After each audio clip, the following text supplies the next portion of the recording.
It's a beautiful Monday morning. Thank you again so much for joining us in Daily Devotions today. We're almost finished reading the Bible through all the way this year. So I want to congratulate you on your perseverance and finishing what you start. Psalms 119 is our text today.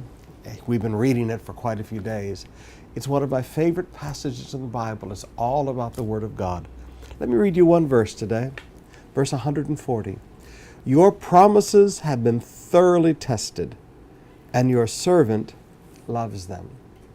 Have you ever sat down and just meditated on that verse for a while? Tomorrow in our reading, we're going to talk about verse 148. My eyes stay open throughout the watches of the night, that I may meditate on your promises. Have you ever just sat down and began to meditate through the promises of God? My grandmother used to have this little box. I think I still have it stored someplace. I need to go find it. It was called Pocket Promises. And my grandma would pull out one of those promises every day as part of her devotions, and she would meditate on that promise all day long. Sometimes today, if you walk up and you ask the average Christian, how many promises of God has made? They'll say, well, He promised to heal us, He promised to provide for us. And they have 3 or 4 things down. But there are thousands and thousands of promises that God has made to you. You need to learn to, first of all, learn those promises because the God of the universe made them to you. Number 2, you need to learn to meditate on those promises. Number 3, you need to learn to love those promises. And number 4, you need to learn to rely on those promises.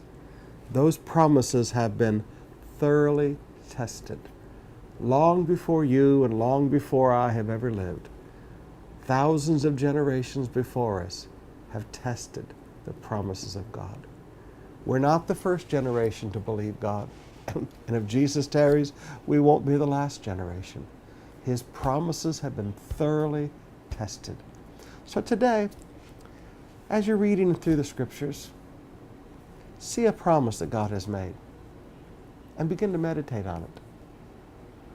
Go get on the concordance in your computer or go do a Google search for a list of all the promises of God and print it out and begin to meditate on those promises and realize every one of those promises have been thoroughly tested.